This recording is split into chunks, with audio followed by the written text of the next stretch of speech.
You're listening to a podcast from the Finnish Football Show. Yes, it's the Finnish Football Show match report episode, and today we're going to be talking about Finland versus Bosnia-Herzegovina on Saturday the 4th of June, which finished Finland 1, Bosnia-Herzegovina 1. I'm joined by the team. We're here with Keke. Hi, Keke. Moi. With Rich. Hi, Rich. Hello. And with Mark. Hi, Mark. Moi. I think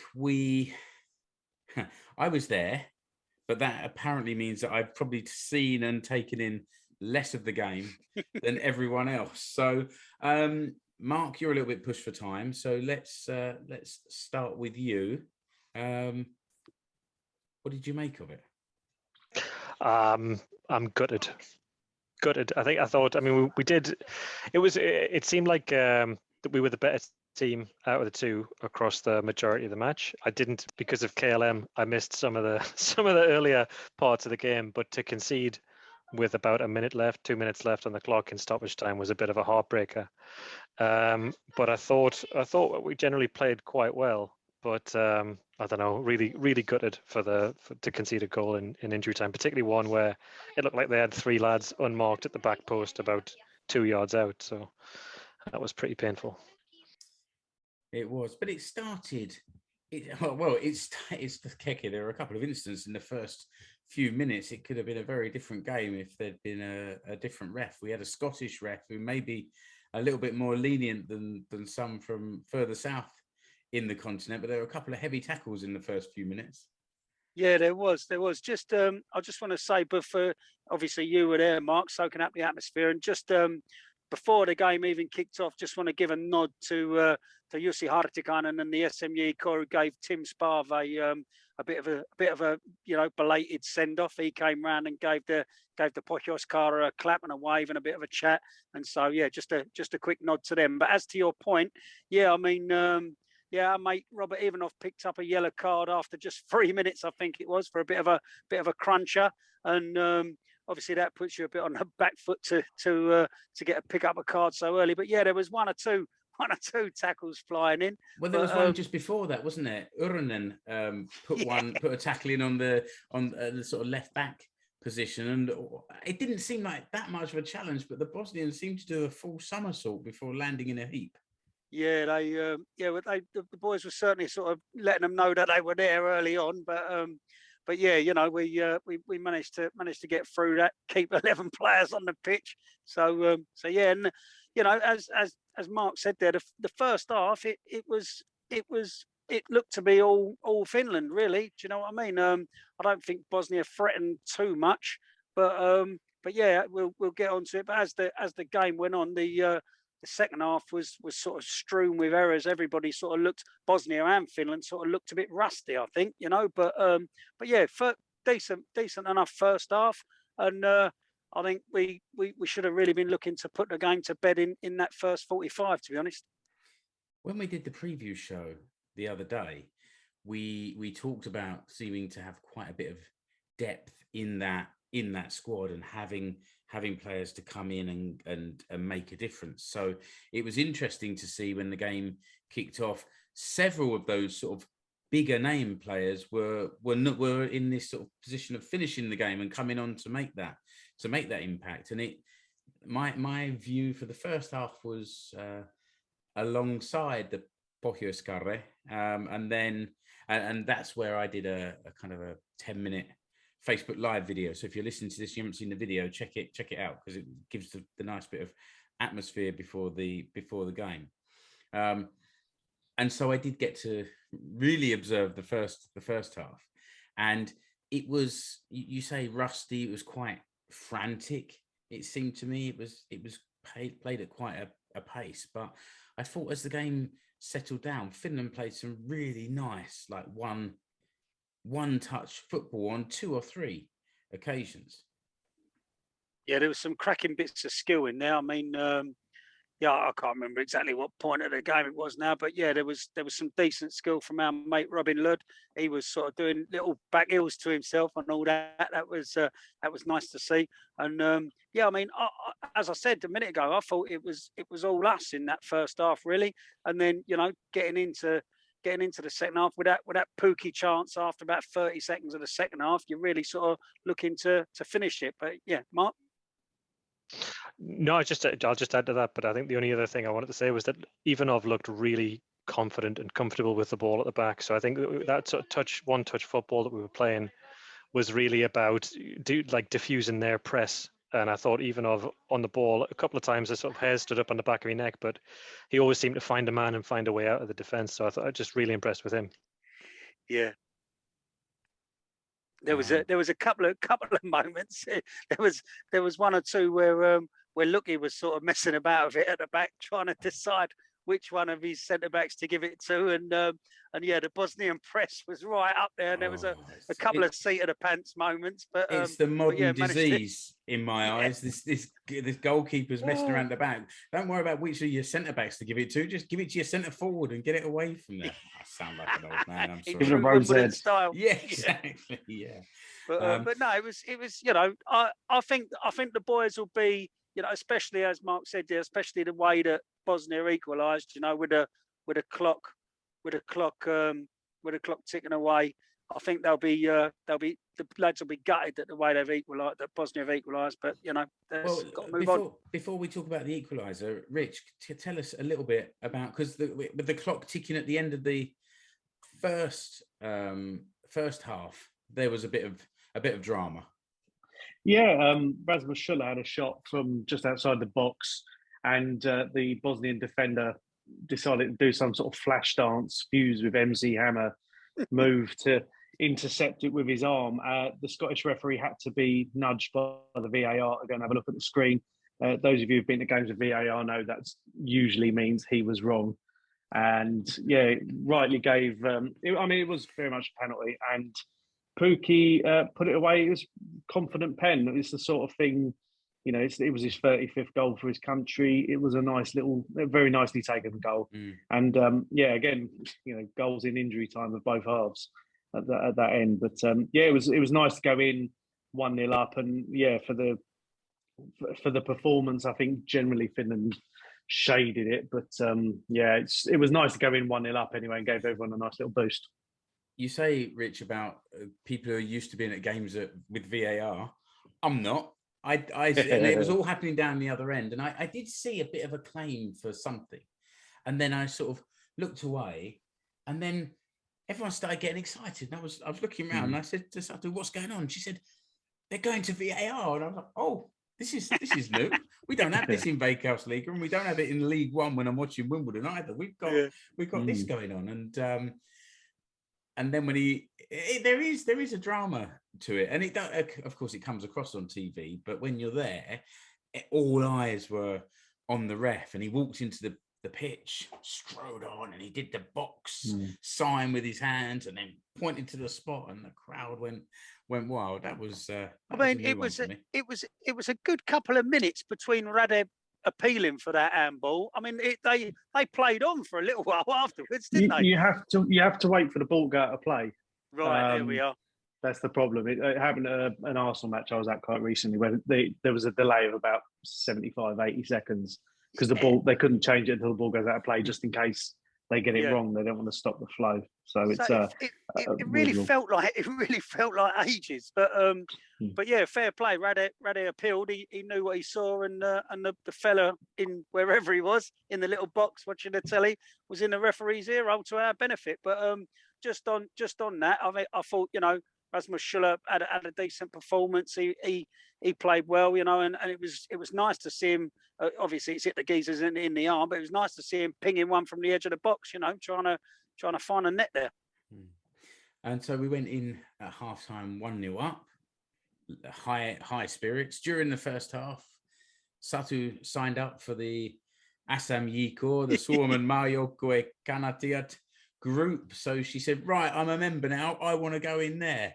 And it seemed like a lot of other people had that idea because it was quite busy in there, and it's lively, and my view was obscured by any combination of blokes putting their arms up in the air, being stood right behind the flag that waved indiscriminately whenever it wanted to, and then from time to time everyone putting their scarves up in the air. So I am an unreliable narrator for the second half. So over to you two. If you could fill me in on some details, that would be great. Well, that first talking point is like, as I said earlier, 30 or so seconds into the second half, and you'd put your life on Pookie burying that chance. He sort of fell to him in the box. He sort of swiveled round and smashed it towards goal, and it just went wide. But I mean, I have to confess that we missed the first 5 minutes of the second half, so I didn't even know there was a chance. Yeah. So queuing up for a pint, were you? But yeah, I mean, if that goes in, that's game over, surely. Do you know what I mean? I couldn't see any way that Bosnia were coming back from that. But I don't know if Rich will agree with me, but that missed chance, it seemed to galvanise Bosnia more than it did encourage us, Yeah, I think this is something that Finland have done, unfortunately, in the last couple of qualifying campaigns and Nations League, is they might take a lead, but and we talked about it after the Russia game of the Euros, where we learned about Russia's kind of management of the game and things like that. And I think Finland allowed Bosnia a bit more territory, a bit more possession.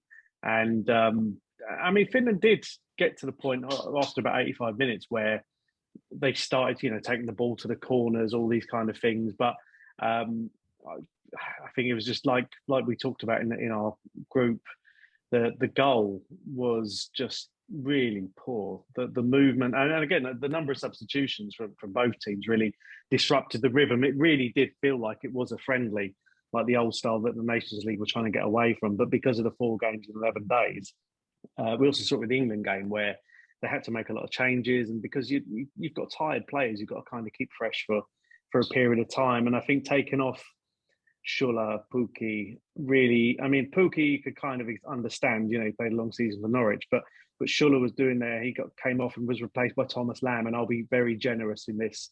We did talk about it on the last episode. He was very much off the pace. He gave away a silly foul where he basically rugby tackled the other player. He was. There has been some scapegoating on Twitter and stuff, but he just really didn't look like he was at the races. And to take Schuller off and replace him with someone who doesn't play that way and wasn't as dynamic and really holding everything together really made a difference. I think Pukki coming off was a massive issue. Although again, he came off and was replaced by Chalman and Marcus Forss. The old Polyampala was sat on the bench again. What Rive thought, I don't know. There may have been a tactical reason because of the way the ball was moving and something, but it just seemed like the changes really disrupted the team, and I think just allowed Bosnia a little bit of a chance to get back in.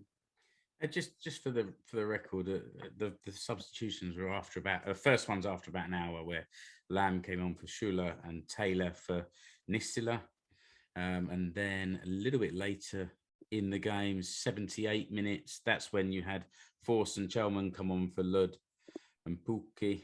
And yeah, I mean, that's not a ridiculous number of substitutions, but certainly by modern day, it's 4. But you're right; those sort of things can affect the momentum.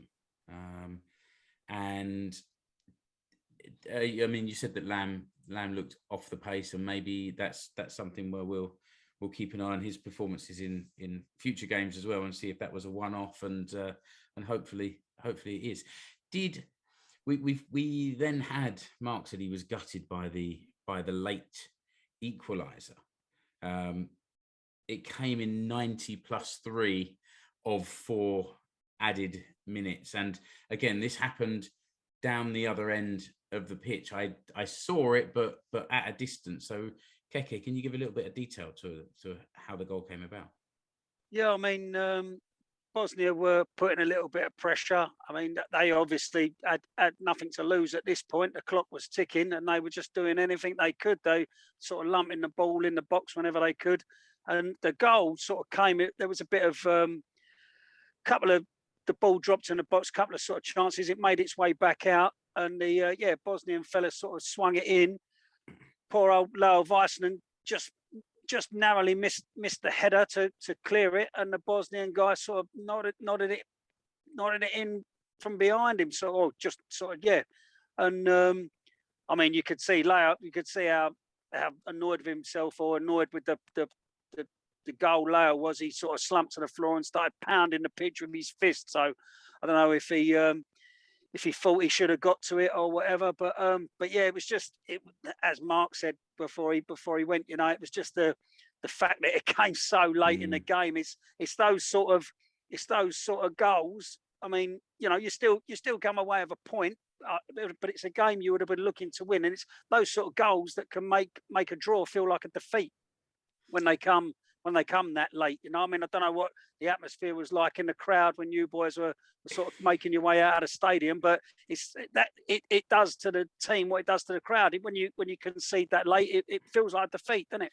Yeah, it definitely did feel like a defeat. The crowd were silent for a few moments, and then the SMU core guys sort of get the crowd whipped up again, and the chanting picked up again, but then there wasn't much longer for that to continue. It did continue after the game ended. The team came down and sort of reciprocated the applause from the crowd. The support, like. Yeah, definitely, and it was and Lucas Radetsky was at the front of that group singing back to us, as you can well imagine. And I think that everyone was disappointed, but the atmosphere remained kind of good natured, and there was nothing, no bother sort of outside or anything like that. So I mean, they're professionals at the end of the day, aren't they? They know how to. They won't be pleased, obviously, but they know how to cope and deal with defeat. And you know, we little teaser. We're hoping to speak to one of the squad in the next few days and have another one of our little interview episodes. And I've messaged with him this morning and said, you know, it's a shame that they scored so late. And the message came firmly back. We move on. You know, we don't dwell on that. We keep going and we move on. And they're professionals, so that's all they can do. I know for a fact that they're all looking forward to Tuesday. They can't wait for the Montenegro game to kick off so they can put in a performance. And that's all you can ask, isn't it? Mark H has left us a little while ago. Rich has just disappeared, so it's just me and you now for the last minute or two. But Mark asked the question earlier: was there a push in Robert Ivanov's back in the build up to the equaliser? Or yeah, I mean, I'd have to watch that back. I have looked at portions of the game back, but I'd have to run my eye over that again. But certainly I mean, when we were watching it live, Mark straight away came through on the WhatsApp group. Oh yeah, pushing the back. So yeah, maybe the referees missed something there, but you know, it's one of them, and you know, with seconds to go, you want to be getting rid of the ball, really, don't you? Yeah, well, as we said, we go again. Not only does the team go again, but we go again on Tuesday night for those English born and bred. It's a double header on Tuesday. There's Finland playing against Montenegro, and then there's England playing against Germany. So that's a cracking night of football. I think I'm looking forward to that. We'll get this episode published quickly, so you'll be hearing this before that Montenegro game.